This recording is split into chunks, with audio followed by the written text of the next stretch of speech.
And help to build the instructional capacity of a grade level and then school as a whole. And as I said, the teamwork is very important, both from a school perspective and then from a grade level perspective. So those are some of the things that I look for. As I set the tone, I'll have different questions that I ask. I normally will greet the person, of course, the panel. We then introduce ourselves. And then I explain to the candidate that the process will be that I will ask questions that I have. And then after I ask the questions that I have, I then open it up to the other committee members to ask questions that they have.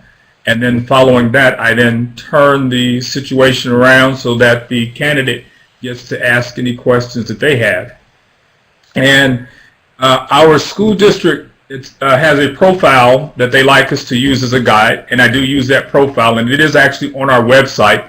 And again, I'm in Richardson Independent School District. If you were to go into the employment section, they have a teacher profile, and you can get an idea what that looks like.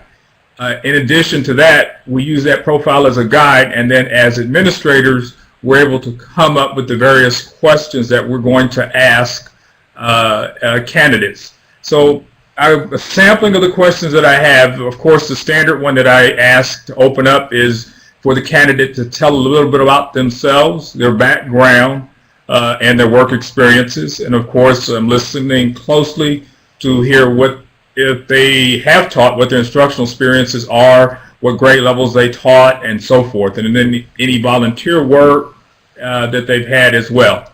If they are fresh from college and they haven't taught before, then of course I'm looking for the various experiences that they have that would indicate that they would be able to perform the teaching activities at the campus where I'm located. And of course to fit in the district and then the grade level as well. I also like to ask candidates if they're familiar with some of the current instructional strategies that are out there, like differentiated instruction, because that's a big piece in our district. I ask them about that to tell me what they know about that, and I sort of keep it open because I don't want to lead the candidate. I want to hear what they know about that. I will ask them about school enrichment or enrichment. What do they know about that as well? And then I ask some specific questions when it comes to content areas like reading, because as we know how important that reading is, I usually ask them if they're familiar with some of the reading concepts that we have and assessment tools that we have. Like we use DIBELS in our district, as well as we use SRI, which is Scholastic Reading Inventory, in order to help us to assess the reading skills, comprehension, and fluency of students. And I asked them if they're going to deal with science or in a self-contained unit to talk to me about science. Another piece that I look for is classroom management, because that's very important to see how well they'll do there. I often tell candidates after they've answered the question that from my perspective, I'm not looking for someone who will come in and keep students in a row, because that's not the best method to do, nor do they have to always keep them in a group. I mean, some teachers do always keep them in a group, some go back and forth, depending on what is necessary for their particular students. I look for diversity, the ability to handle diversity, because in my campus it is diverse, so I look for that as well. And those are just some of the things that I look for from candidates. Another area I usually ask them, if they have taught, to talk to me about a discipline problem where they had to contact a parent, because for candidates it's very important for them to be able to comfortably talk to parents about not only instructional issues that arise in the classroom, but also discipline issues as well. And those are some of the things that I talk to candidates about, and that's my perspective, a little of it right there.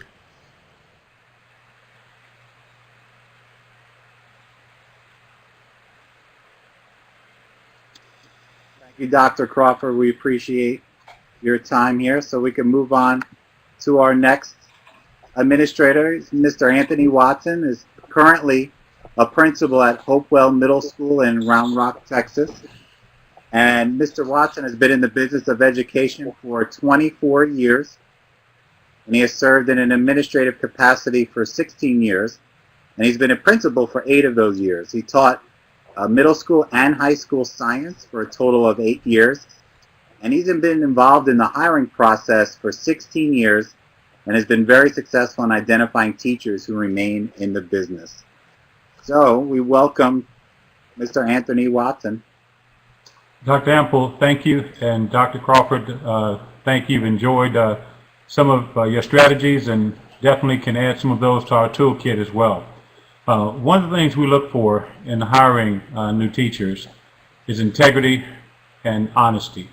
I have allowed our teacher leaders about 6 years ago to develop an interview rubric for Hopewell specific to our campus, the needs of our campus, and the type of teachers that are successful in our environment.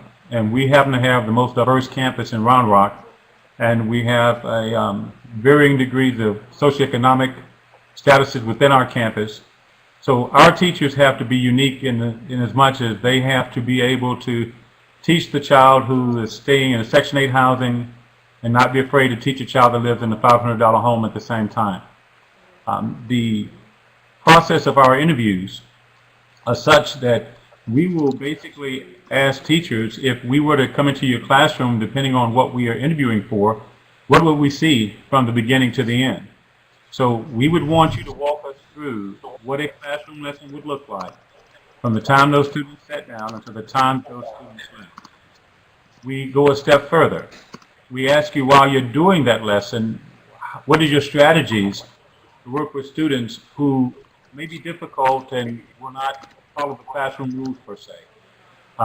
Most people give a standard answer, and we will go from there. Well, if that is not successful, what do you do? They'll give a different answer. We'll say, if that's not successful, what is your next strategy? What we're looking for are the individuals who will say, I'll send them to the office, or we'll get the principal involved. If I'm going to be involved before a parent is contacted, if I'm going to be involved before strategies are used, I don't need that person on our campus.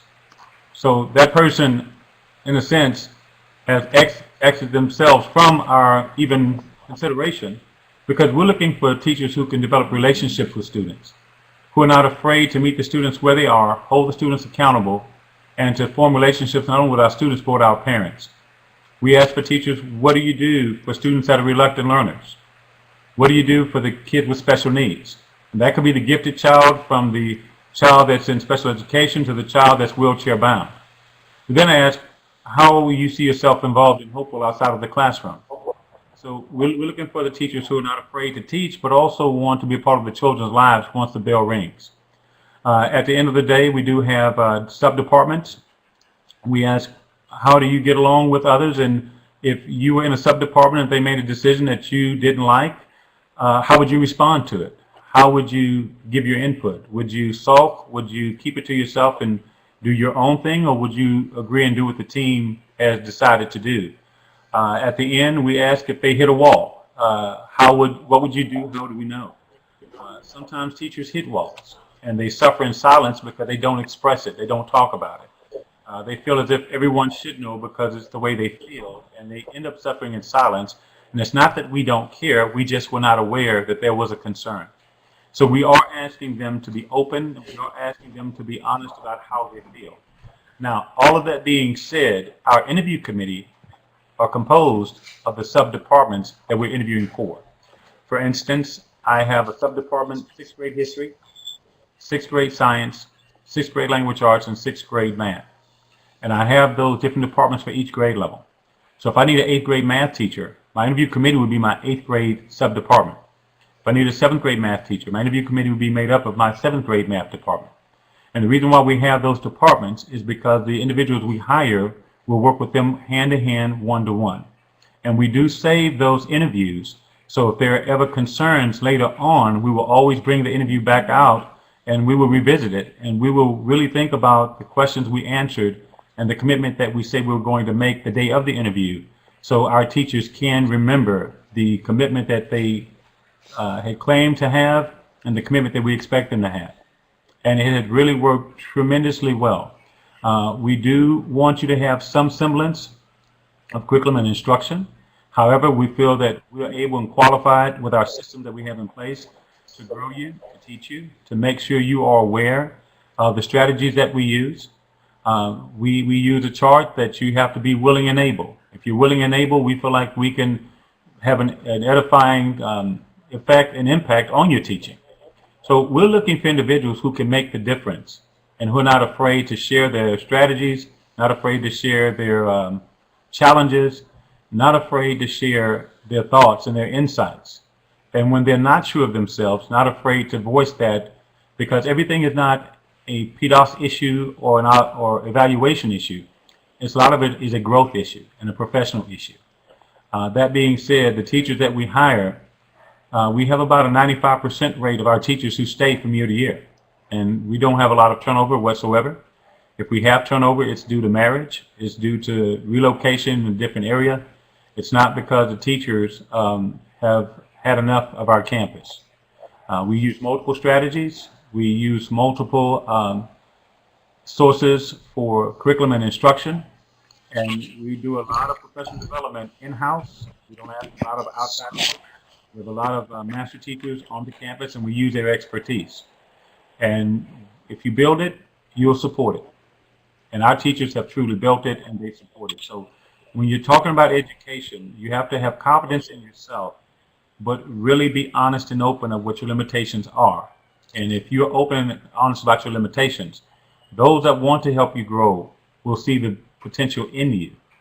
And if the potential is there, you can become a great teacher.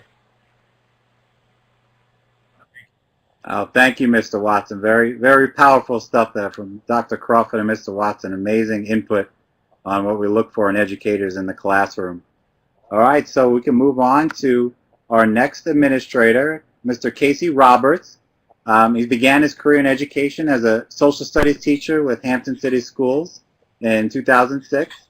And during his 5 years as a teacher, he served as a classroom management coach, a research assistant for the James Comer School Development Program at Yale University, and led professional development instruction for a staff of over 150 teachers and support staff. And in 2011, Mr. Roberts moved to Virginia Beach Public Schools as an instructional specialist and coordinator of the Secondary Social Studies Education Program. And while in Virginia Beach, Mr. Roberts collaborated with his team to develop a document-based curriculum framework that stresses student attainment and continuous practice of historical thinking skills. And additionally, Mr. Roberts has successfully coached numerous teachers and teacher leaders and fostered a positive and dynamic professional learning culture among 12 middle schools and 11 high schools in the district. And currently, Mr. Roberts serves as an assistant principal for instruction with Isles of Wight County Schools, where he's responsible for the instructional programs and school improvement plan of a comprehensive high school serving over 1,300 students. And I might add also that Mr. Roberts, I'm so happy to have as a team member for the Learning Liaisons as well. So without further ado, Mr. Roberts. I want to just really start off with speaking to new teachers as far as prepping for the interview. So you have a phone call, great, wonderful. You're excited because some new first-year teachers may be straight out of college or career switchers. So I really wanted to speak on what do you do in preparation for the interview before I talk about actually walking into the room. The big thing that I really tell teachers that want a position is to come prepared with 3 agenda points. No matter what the questions the interview panel may have, be prepared for those questions, but also have your agenda when you come in there. You want to leave the interview panel with a lasting effect. So I always tell aspiring teachers to come in with 3 agenda points, and usually I tell the teachers to come in with agenda points that stresses your philosophy. What is your educational philosophy, your teaching philosophy? What is your passion? What are you passionate about in the classroom? And sometimes, a lot of teachers say, well, I'm passionate about my content. I always say, that's nice, great, mention that, but what else are you passionate about? Are you passionate about building relationships? Are you passionate about reaching the difficult kids? And also, your last agenda point is your technical expertise. And what I tend to look for, and what I tell aspiring teachers, is that have a technical expertise that is out of the ordinary. Not to say, oh, I was summa cum laude in history if you wanted to be a history teacher, but something that sets you apart from the rest of the candidates. Everyone that comes into an interview that I've seen, and I have actually hired, they all have degrees. We all have confidence that they know the content, but make sure you say that, well, my content plus my tenacity would be a help or a benefit to your school. So that's what the prepping that I would always have the teachers do. Another thing is to do your homework. Know the district strategic plan. Know the initiatives that the school or the school division is putting out. Also, do some recon. If you know someone in the school that you want to work at, ask them questions. How is the culture? What should I say? What shouldn't I say? Recon always gives you the inside scoop. And a lot of times I tell aspiring teachers that it's not enough to come in and say, well, this is what I'm about, this is what I can do, but also, are you the best fit for the position is a key to winning over the interview panel. All right, so when they walk into the room, usually the panel that I sit on or that I put together is usually the teacher of the year. I usually put together 2 content teachers, the content that they're in. That will also be a couple of their teammates, a guidance counselor, and a specialist. It could be a special ed specialist, an instructional specialist, a student improvement specialist. I try to have some type of technical expertise in the classroom so that we can gauge their capacity in those difficult situations. What I tell my panel to look for is to look for future teacher leaders. I want teachers that would push the envelope, that would be on the cutting edge of both research and practice. I don't want a teacher that wants to just be a teacher and just stay in their silos and not participate in professional development and not contribute to the overall learning culture. So I'm looking for future teacher leaders.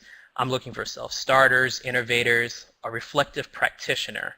I'm looking at a person that will critically reflect on their own practice, not when they just receive an evaluation. That is the time to reflect, but also peer reflections, student reflections on their own practice. So that's what I look for. And I also look for a proactive problem solver. I want somebody that's resilient. I want someone that is constantly looking at their practice and anticipating challenges or difficulties that they may have down the line as they're teaching. Another key aspect of hiring a new teacher is what I tell them is that you need to be well-versed in assessment. We live in a day and age where high-stakes testing is the name of the game. You need to know assessment of and assessment for learning. The big thing that I find in the literature and the research is that it's very easy to identify good teaching. You can look at tangible and observable behaviors that the teacher has and interactions between student and teacher. But what is hard to identify is student learning. How do we know that the student is learning? And can we, as the administrators, recognize it easily and actually quantify it? We can qualify learning, but a big thing in the literature now is actually trying to quantify learning. Also, be creative with data analysis. Are you just going to use your 9-week grade to determine your own instructional practice, or are you going to put together common assessments and compare them with other teachers in your building? So I'm looking for creative ways of how you would use data as a teacher to inform your instruction. Another key thing, and I got this myself when I applied for positions and when I first applied for a teacher position, is your body language. Make sure that you go in relaxed, you go in cool and calm, but you also want to exude a certain confidence that you are the right fit, a confidence that you know what you're doing. So that is A big thing for me is looking at the confidence level, looking at how cool and calm you are, and do you want the job, basically. Finally, I have some questions that are non-education related. I believe a lot of teachers come in expecting those edu-speak filled questions that that they're prepared for. So I like to throw them off and see how they are on their toes. So some questions I may ask is, what is your favorite book? Or what book are you reading both for pleasure and professionally? And how does that impact your practice? I ask, what does a team mean to you? And how do they behave? A lot of times teachers have to work in a very collaborative environment, or that's what we as administrators want them to work in. So I always ask them, how do they define a team and how do they behave? And I also tell teachers, aspiring teachers, to have questions to ask the interview board and already have them pre-made and memorized. And here's some examples that you could possibly put together, or some questions that I've used in the past that has worked for me. What are you most proud of in your school? That allows the interview panel to all share some positive things that they're proud of in the school, and how you could possibly fit into that picture. And lastly, what is your greatest challenge? And I don't necessarily tell teachers to offer a solution to those challenges, but to reveal to them that I share those challenges too, and this is the best way to mediate those challenges and how you can fit into the picture to help the situation. That in a nutshell is basically what I tell aspiring teachers, both those that are using teaching All as a right, second well, career, thank you. or those Thank you, that are Mr. straight out of Roberts. college We with appreciate it. teaching I like, position. I never really thought of asking the non-educational questions there. It's really, you get a little more intimate with the teacher candidate and get a little more inside view of their views on education and relationships with people. So definitely thank you for sharing that aspect. Everyone's got some very key attributes to look for in an interview. All right, so moving on to our fourth administrator. Actually, I had the pleasure of working with Dr. Scott Wise over at the University of Central Florida. And Dr. Wise earned his BA in music education from University of Florida. And after 8 years of teaching music and mathematics at the middle school and high school levels, he turned to the university and he completed the MED in Administration and Supervision and is education specialist in ed leadership. And during a term of public school administration and university teaching, he earned his PhD in curriculum and instruction. And Dr. Wise joined the University of Central Florida College of Education in 1998 and has taught undergraduate and graduate courses in general methods, social foundations, middle grades history, philosophy, and school leadership. Dr. Wise is active in professional organizations, and he presents at regional and national levels, including the AERA and the Association for Middle Level Education and the Association for Teacher Educators, ATE. He's also served as both president and executive director of the Florida Association of Teacher Educators, otherwise known as FATE. So without further ado, Dr. Wise, would you like to share? Well, yes, sir. How's this sound level? Pretty good? Perfect. All right, well, we can keep this pretty short because these guys have covered so much. And I am really on the same page with you, especially Casey. I think you have the type of career service background, it sounds like. I had the pleasure of working for that group for a couple of years.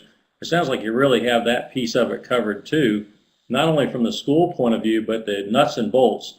Here's what we did to try to get the students to do exactly what you said, to come in unafraid and really confident. It's just remember the 3 E's. So everybody's looking for the 3 E's. What is your education? They want to know about your education and your background, and they want to know that you're certified in what they want to teach. So that's what you got to take care of. I'm coming back to that in a minute. I'll show you why. The next thing they want to hear is about your experience. You know, think about it. Who would you want to hire? Would you want to hire somebody that knew a whole lot or somebody that knew how to do a whole lot? So they got that piece of it. And then finally, there's the enthusiasm you have for the piece. You heard them all talk about professional development. Enthusiasm does not mean you come in there all rah, rah, rah. It means you go and become a part of your professional organization. You're going to be a math teacher? You need to be a part of that Florida Council of Teacher Mathematics here in our state.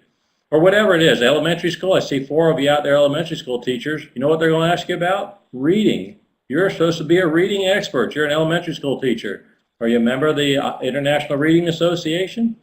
So that's what we're looking for, is education, experience, and enthusiasm. Now, why we see those 3 things is most states, not all, but most states, including Florida, when they ask you a question, they're using a tool that wants to hear those 3 things. In some cases, they call it the teacher perceiver interview. But here, what they ask you, let's say they're going to ask you about planning. You think they're going to ask you about planning? Darn right they are. In fact, that's one of our 8 Florida accomplished practices here. So what do you tell them? Well, you tell them a little about your education. What do you know about planning? And like Casey said, how about your philosophy about that? You need to tell them where you stand. You think they want to know about your experience? What have you planned? Don't sell yourself short. You've been out there in internships. You've done quite a bit of planning. So make sure they know how it works. And all 3 of the gentlemen before me all talked about this professional development piece, where you need to talk about how you're a reflective practitioner. So how did it work? Maybe it didn't work very well. That's fine. But you need to say, how did you go about and fix that? So the education part is, what do you know about planning? The experience is, what have you done about it? And then what are the results, finally? You know, what are you enthusiastic about finding out how to make yourself a better professional? Now in Florida, I'll just give you real quickly. Here, we change every 5 or 6 years what we think is important. But you can look this up in your state too. Here we just changed again what our FEAPs are, our Florida Educator Accomplished Practices. See if I can do them in order here. It's planning. You think they're going to ask you about planning? Sure they are. Learning environment. Here in Florida, they want you to have everything needs to be nurturing. No more challenging everybody. It's all about being nurturing now. So you go to get a job, you need to say that. They're going to ask you about your teaching strategies. Differentiated instruction was already talked about. One of the other competencies you're going to have to talk about is assessment and differentiated assessment. The last 4 in Florida here are ethics, which has been mentioned a little bit here before. Professional development, how are you going to get better as a professional? What's your plan? How well do you work with a team? Reading, like I said before, and that's at all levels. And then diversity and ESOL. That's huge here in the southern states. So there's our 8 right there. And you can, if you answer those questions and you think about it, that's what you're going to answer when you go in. Let me say the last 30 seconds here. You guys are all too young to remember this, but there used to be a thing called a jukebox. If you're a politician, let me tell you, those people know what they're going to say. They already got 10 questions and answers already prepared, no matter what you ask, so that you know they're going to ask you about planning. Like Casey said, have that answer ready and practice that thing. And like Anthony was saying, you got to come in there and be prepared and feel confident. So know that whatever the competencies are in your state, know that you have to answer those questions, but you answer them by saying your education, your background in this area, your experience, and your enthusiasm. Let's cut this a little short so we can get some questions in here. Thanks for letting me be involved.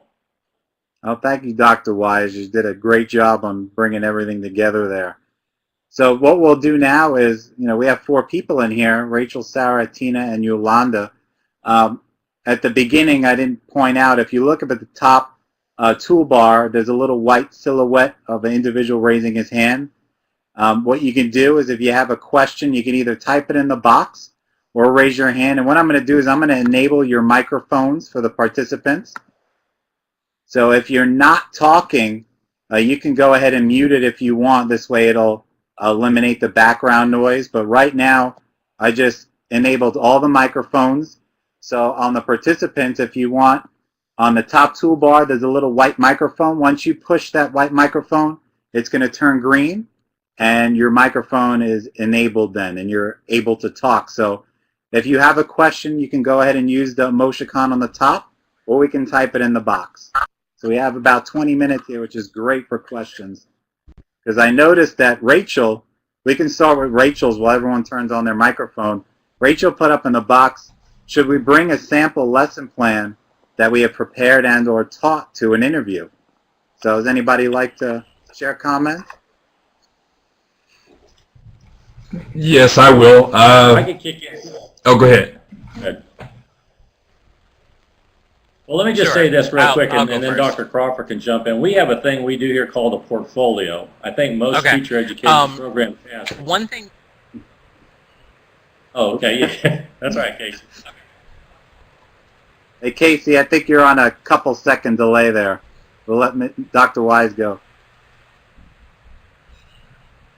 Go ahead, Dr. Anyway, Wise. the portfolio Yeah, is designed to give you practice. It's not designed for you to come in to show somebody. So you can bring in the lesson plans, that's fine. But mostly what they're looking for is that you know and you're confident and you know what you're talking about. So the idea that we bring in a portfolio to show, no, we don't do that. You look over your portfolio to practice what you're going to say. And we got to go back again. Practice interviewing. What's the last thing you did really well the first time you tried it? All of our candidates practice 4 or 5 times, 30 minutes each, before they actually go out into the real world for that interview. All right. Dr. Crawford? Yes, I'm not too particular about looking at a lesson plan. I like to hear from the individual right there in person. If I wanted to look at a lesson plan, I mean, I can get that without having the person there, just have them drop it off. But I like the interaction because in a sense, when you're interviewing, I mean, you're starting to see how you might establish a relationship in that particular context. So I want to talk to the individual. I want to watch their body language. Lesson plan doesn't really do a whole lot. Now, if someone brings one, I don't insult them. I'll ask them to leave it. But I don't want to look at it right there and them to lead me page by page. That's not necessary. Okay. Mr. Roberts?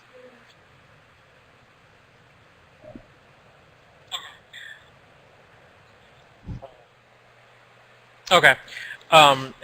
Like the other gentleman said, I do not prefer to get a portfolio because you get distracted sometimes. You're trying to interact with the applicant, but you're kind of trying to look through their portfolio, and I don't want to see. I always tell teachers, I don't want to see a dog and pony show. I really want to see what you know, and I always tell new teachers that you have basically that interview to sell yourself. Do not use a piece of paper to try to sell yourself. I want to see you on your feet, and I want, basically, as Dr. Crawford said, to see the interaction. I'm not really interested as of right now in lesson planning because I'm already assuming that you know how to do a basic lesson plan. If the college is worth anything that you came from, then they have taught you how to properly lesson plan. They have taught you how to put together a portfolio. I can look at that later. Yes, All the right. way we Mr. do Watson, our do you have anything to interviews, add? a lesson plan might come in handy for them because we ask if we were to walk in their classroom, what will we see from beginning to end? If someone else wrote it, they won't be able to articulate it. If they wrote it, they'll be able to give us an idea that they have some semblance of what it might be. Because we want to know, will they be engaging with the kids or are they just trying to fill time until the bell rings? So for us, in our system that we use, a lesson plan may be actual something they will use while they're there.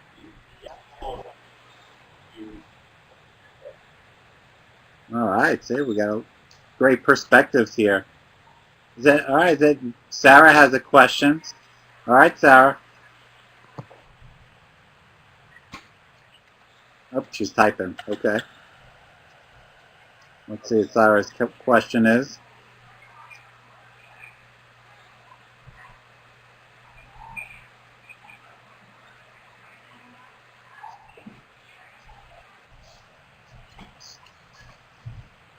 And feel free, everyone else, to add questions to the box. We could might be able to answer a couple more there if we have a couple lined up at the box.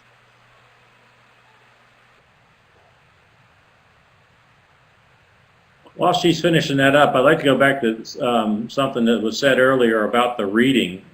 You might remember a vice presidential candidate got tripped up on that here a couple years ago. That's part of the enthusiasm piece. People often ask, why do you get into teaching? And they say, well, I like kids. Well, if you like kids, go have kids. What you're in the education for is to get. The point of that is that if you're going to show enthusiasm, part of that is how you spend your time. And if you're spending it with professional literature, even your pleasure reading is fine to talk about too, but that allows the interviewer to know a little bit more about you and how enthusiastic you are for actually being a professional. If it's better to be more flexible when going into an interview situation or more specific as to what grade level you're looking to teach. For instance, if a school is hiring for several grade levels, is it better to have one particular grade in mind? Oh, well, I guess I can answer this one. Um, my big thing is that you want to go in flexible. A lot of times principals and administrators, they're looking of how well you'll fit. Generally in the elementary grades, in Virginia at least, you are certified pre-K through 6 for elementary. So you can fall in any of those grades. Now you can give your preference to what you would like, but you want to remain open-minded and to give some flexibility to the administrator and say, pretty much I'm open to anything. I'm able to work in first grade because of my math skills. I'm able to work in third grade because of my reading skills. And just say that I'm willing to go anywhere that you would place me or my best fit into your building. That's usually what I usually tell first-year teachers. Yes, I do. What I tend to do when I'm interviewing a candidate, I usually ask them what they would like to teach, and then I usually share with them what's open. And then I, through the conversation, sort of size up whether they're flexible or not, because there are individuals who are set on teaching a given range. Sometimes K through or pre-K through 2 folks, they only want to do that, and they can let you know that usually by how they respond. Some will just tell you directly. But I sort of fill them out because sometimes I may want to hire them in for one thing, but something else happens, and after I have them on board, I might want to move them. So I need to really get a good feel, or are they flexible? And depending on the time of year when I'm interviewing, because when early spring, you know, we're not trying to get someone as bad as we are when we get closer to June or July, when here in Texas, you have a teacher can get out of their contract up to 45 days before the start of school. After you get within that time frame, they can't get out of a contract. They can be released from it, but they're not supposed to be able to get out of it without some type of constraint possibly being put on their certificate. So usually you want to get folks before then because it's easier to get them. But I really like to size them up to determine whether they're flexible or not. And it's normally harder at the elementary level to get, we'll say, teachers for 4 through 6 than it is for K through 3 or K through 2. All right. We have Rachel had a question. Prior to the interview or during, will schools ask for letters of recommendation?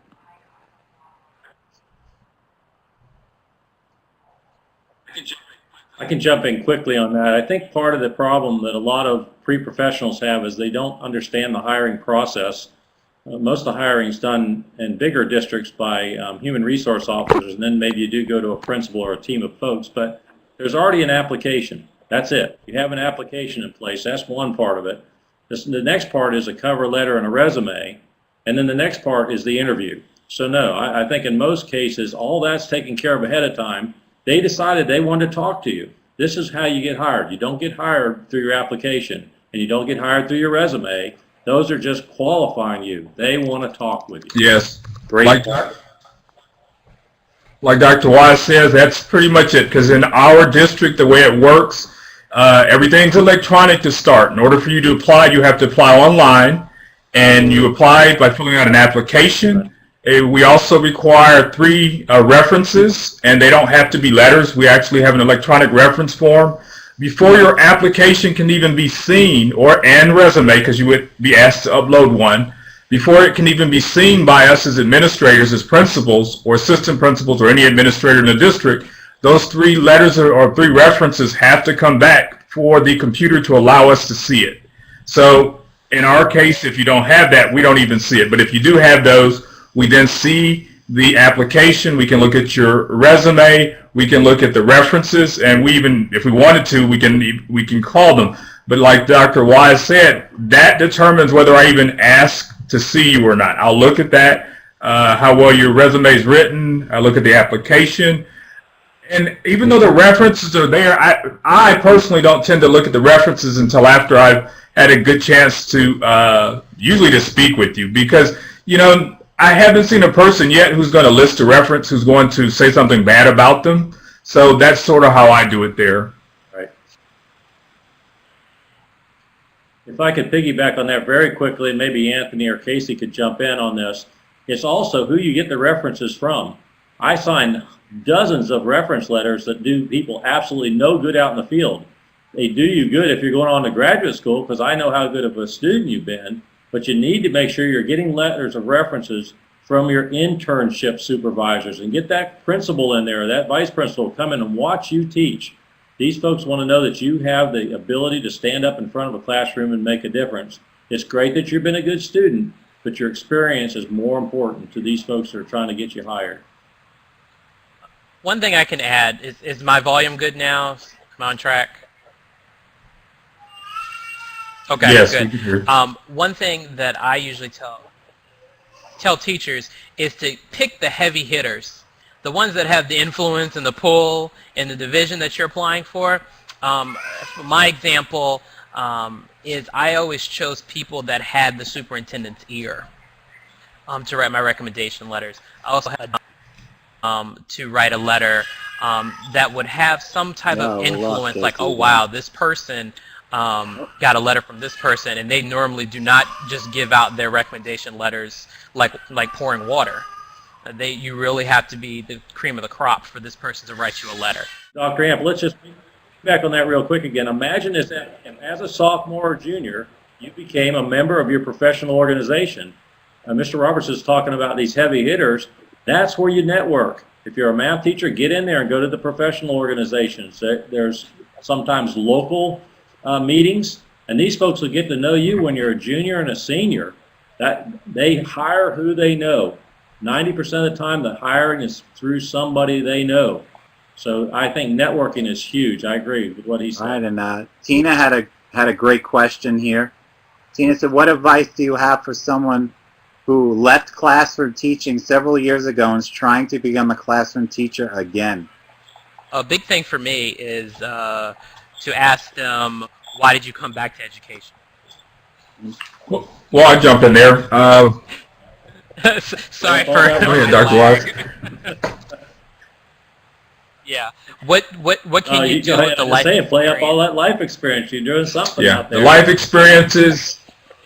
What can you do with the life experience that you've learned while outside of education? Maybe we should have administrators raise their hand too. So what would you do with the life experience that you gained while outside of the purview of education? Okay. Go ahead, Dr. Crawford. Okay, let me just scan that question again. Okay, yes. In the interview, if I see the gap, or usually I'm going to scan the resume, if I see the gap and I saw that you had taught, normally I'm going to ask the question, well, you hadn't been teaching for a while, and of course, I'm hoping you're going to jump in there and talk to me about what the gap was, whether you got out because you wanted a break from it, or, you don't have to go into great detail, but I like some idea, because I have hired individuals who had been out of teaching for 3, 4, 5 years, and often some of the younger teachers, I realize when they have families, sometimes they will take a break and then they want to come back in. Not all do that, but some do. You never, of course, you can't ask them that directly, but some actually volunteer that information. And for me, that helps because I know that they left and then they weren't ready to come back. And then my questioning becomes questions about, do you feel you are current now? What have you done to stay current? Because, times change. What happened and was good in the classroom 5 years ago, in a lot of cases, it's not good today. So you have to demonstrate to me through the communication that either you've been doing something to, to maintain some currency, or you can quickly catch up.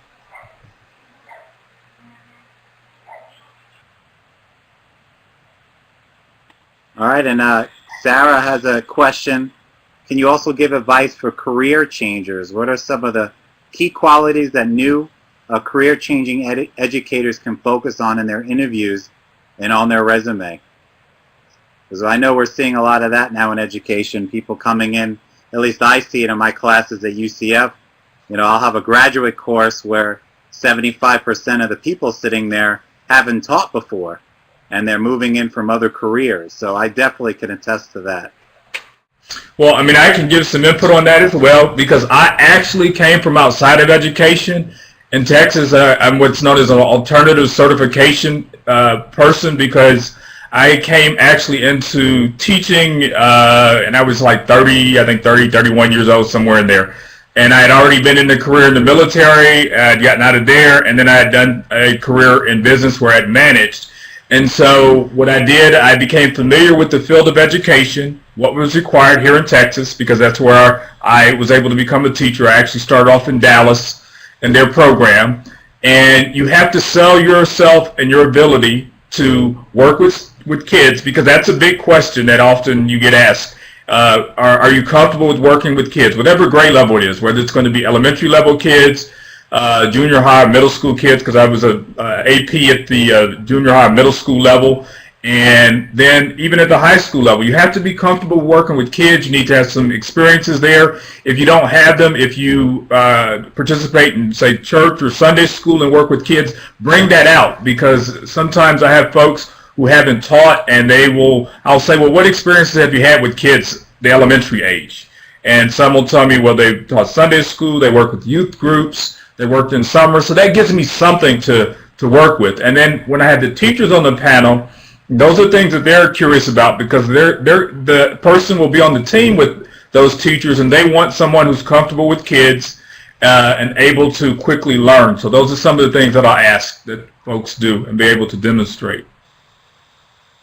Yes, so Mr. Watson had his hand up. Would you like to share? I would say the knowledge base for your career and industry, is invaluable. Usually for career changers, we have to teach our second career individuals how to not only reach the students, but if you can't reach them, you can't teach them. So our whole goal for a career changer is to be open to learning strategies, be patient, learn how to work through your difficulties personally with young adults that may not be willing to follow the same strategy that you're used to adults following, and never give up, because as Dr. Crawford said, I was alternative certification in 1990 in San Antonio. I had a passion. So that passion that you have, let that burn strong within you as you learn the business of teaching, because teaching is an art form. And be open to learning it, be open to sharing of ideas, and do not be afraid to let someone know when you're uncomfortable or you are not sure. If you can do those things and you have a great team of individuals around you, you will be very successful in your career change, and you won't regret it.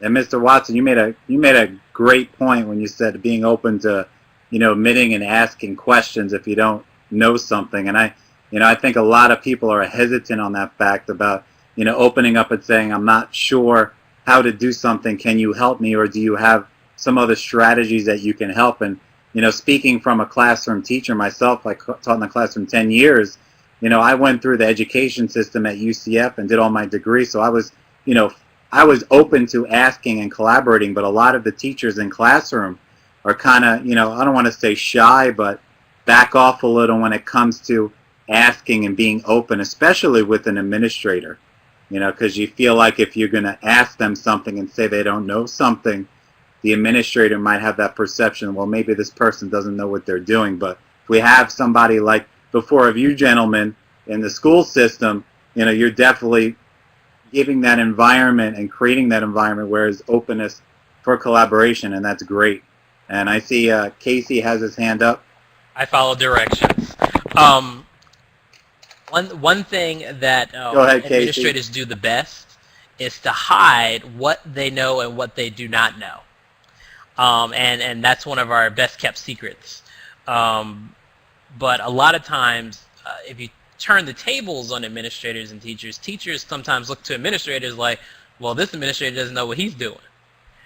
So it's always good to ask questions and to always be open-minded, as Mr. Watson said, and to engage with your teachers as administrators, and teachers engage your administrators in the art and science of learning. Just because we are the masters of our content or our masters of our domain doesn't mean that we are not susceptible to those blind spots in knowledge or blind spots in expertise. We need to promote a dynamic and positive learning culture that promotes overall organizational health, which then in turn closes the achievement gap and builds school improvement.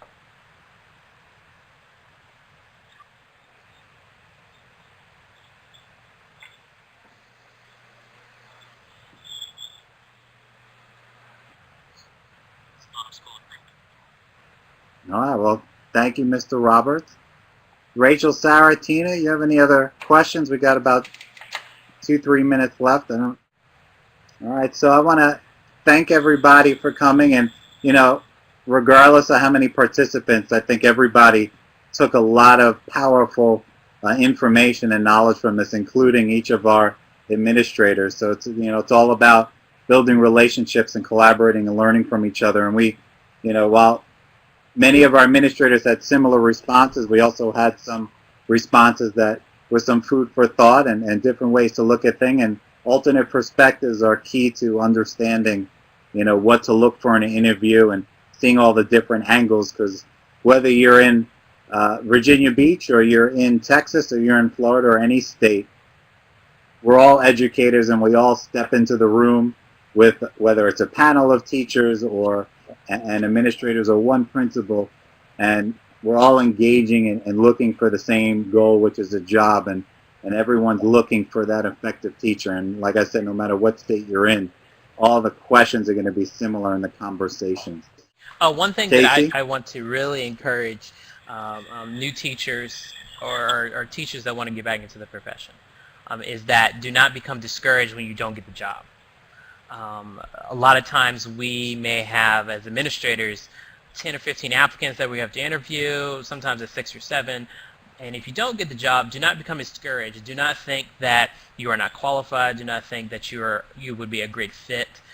What we as administrators a lot of times are looking for the best fit for our building. That doesn't mean you're going to fit in any other building. So I always tell teachers to don't just put all your eggs in one basket with one school. Apply to multiple schools. Apply to multiple divisions in your region.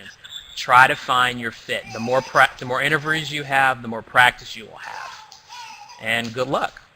I want to thank you for each of you, and thank you, Dr. Ample, for the opportunity to share. And to the participants, as Casey said, don't get discouraged. Remember, you're teaching because you have a passion and you feel you can make a difference. Don't forget that. It doesn't matter how many times they say no. All that matters is you focus on the time that says yes. And then you make the biggest difference to those kids who you're going to impact their lives. One thing I would just add, and it was mentioned earlier, is just that networking piece is big. Build your network, whether it's through joining organizations or through like LinkedIn. That's very, very important. So if you haven't started, start now, because that's going to be a big thing to help you not only get a job, but to help you with some of the challenges that will arise once you get that opportunity. I want to thank everybody for coming out, and if you have any other questions, Rachel, Sarah, Tina, feel free to email me. So I want to thank everybody for attending, and you guys have a great night.